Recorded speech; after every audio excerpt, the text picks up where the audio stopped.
Has anyone ever had a negative or paranormal experience with clowns that terrified them for years to come? Well, here's a spooky story time on why I have coulrophobia, which is fear of clowns. So stay tuned because this is going to be a wild one, I promise you. And we're going to title this story time The Entity That Follows. So I skipped over this part in the last story time, but this also takes place in Jacksonville, Florida when I was living with my aunt. Remember I told y'all that I was always home by myself.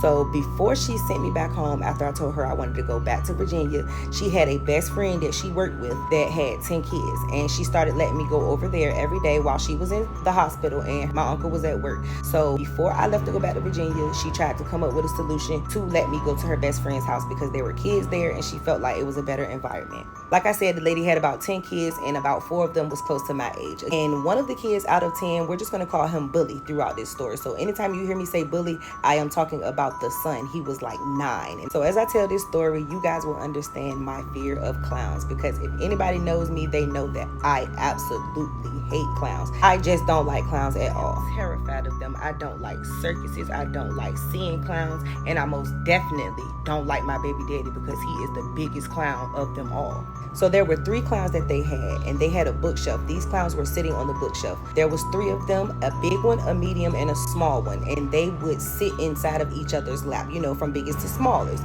And the entire time I was there, y'all, I always felt like they were just staring at me. No matter what part of the house I was in, I just always felt like they could still see me or they were staring at me, y'all. It was such an uneasy feeling.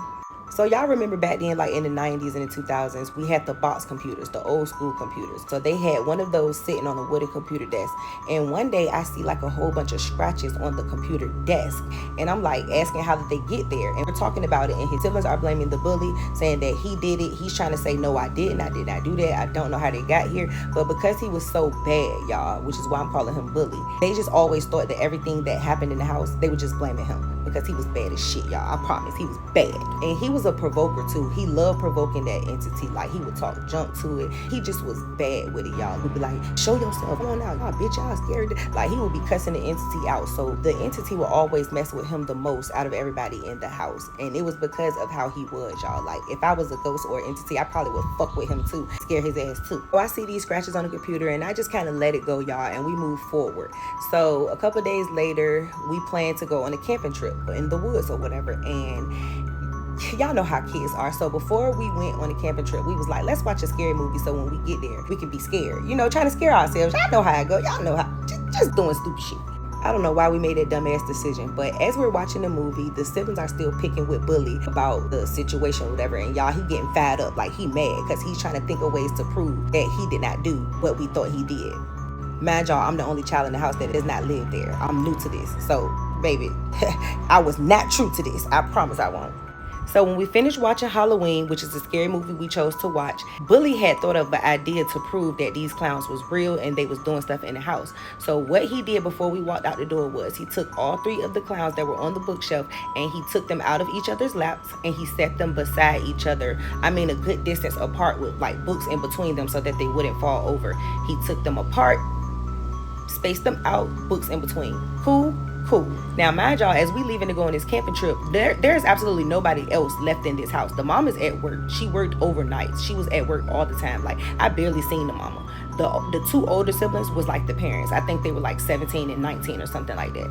And still to this day, they be asking my aunt about me. Like, still to this day, y'all, they be asking my aunt about me. So the son took and put the clowns apart and we leave. There's nobody in the house when we go, y'all. So we get to the camping trip. We walking through the woods and we hear like this crazy roaring noise. Kind of find out we see like 2 bears. Mind y'all, I'm on one of the oldest siblings' back at this time. When I tell y'all, as soon as we saw them bears, she threw me off her back and they haul ass back to the car.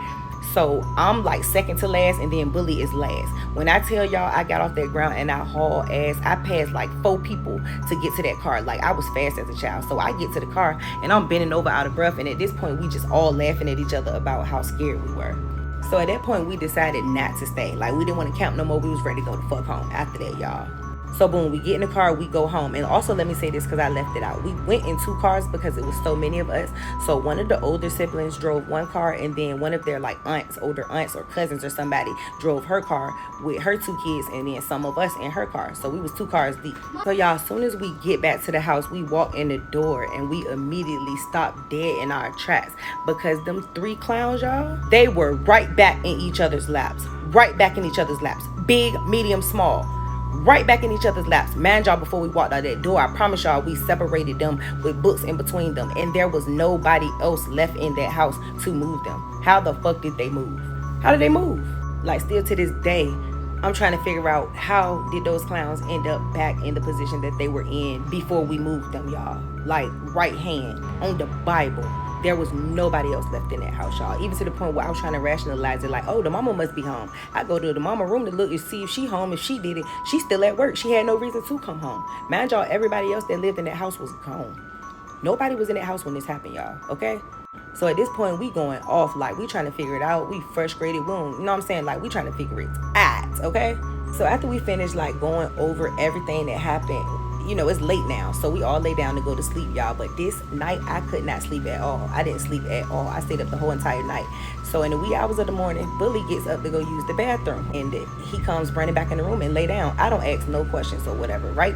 Okay, boom. So the next morning, everybody get up. We go to make breakfast. I noticed that there are now scratch marks on the computer screen. And again, y'all know these is the old computer screens, the glass ones. How in the fuck are you even able to put those type of like cuts on a fucking computer screen? So again, they get to blaming Bully. They're blaming Bully for that too, because when I tell y'all, it was so many cuts on that computer screen and that computer desk. We already knew about the computer desk, but now it's on the fucking computer screen. So now we get to fight and we fuss, and they blaming it on the brother, and I'm trying to tell them that it was not him. I explained how I knew it wasn't him, because one, I stayed up all night long, and he only got up one time to use the bathroom, and he did all of that within all of 3 minutes. He literally got up, went to the bathroom, and then came running back in the room. He had no time to do that, y'all, at all. No time to put those marks up there, and I kept trying to explain that to them. So at this point now, they kind of calming down. They believe me because they know I'm not a child that's known to lie, which was the truth. You feel me? Like, that boy did not do it, okay, y'all? I promise you he didn't. So at this point, he is upset, and he was like, I'm finna prove to y'all how these clowns how this is real. They is doing this or whatever. So we asking him, like, you know, how you gonna prove it to us? So y'all, I know this sounds so cliche, but this is literally what he said. He said, grab the smallest clown, specifically the smallest one, the same knife that was on the desk that cut up the computer screen in the desk, take it into the bathroom, look in the mirror and say, clowns come alive 3 times. Cliche, right? Yes. But this is what he told us to do, and the clowns will come alive. So about 4 of us went into the bathroom. Mind y'all, I'm standing by the door because I'm like, if anything happened, bitch, I'm running out first. Plus, I kept like saying I didn't want to do it, but I know that I had to do it because if I didn't, I wouldn't have believed it. I had to see it for myself to believe it. So we all go into the bathroom. We put the clown on the faucet, and we put the knife on the counterpart to the sink. Close the door, cut the lights off. We say clowns come alive 3 times, y'all. Within a couple of seconds of us saying that, I'm like, ain't nothing happened. The very moment I went to go grab that doorknob, when I tell y'all that motherfucking clown, the clown literally slid off of the faucet, slid out of the sink onto this boy's head, like this side of his head, y'all. Like, it literally slid to like this side of his head, and now it's like attached to him, and we all going crazy. We screaming, trying to get the door open. The door is not open, and man y'all, is unlocked. We're all pulling on the door at one time trying to get it open. It's not opening. We banging on it. We screaming. We crying. I mean, y'all, we was terrified. So after what felt like forever, the door finally opens, and we all rush out into the hallway, and we trying to tell the siblings what's going on.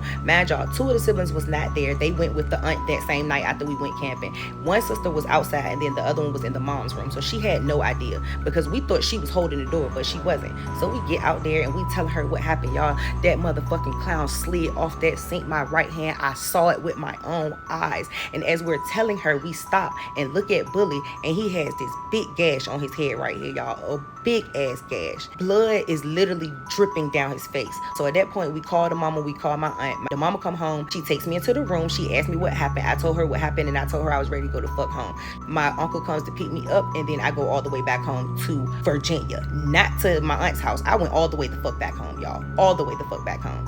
And that's that. Like, comment, subscribe for another spooky story time.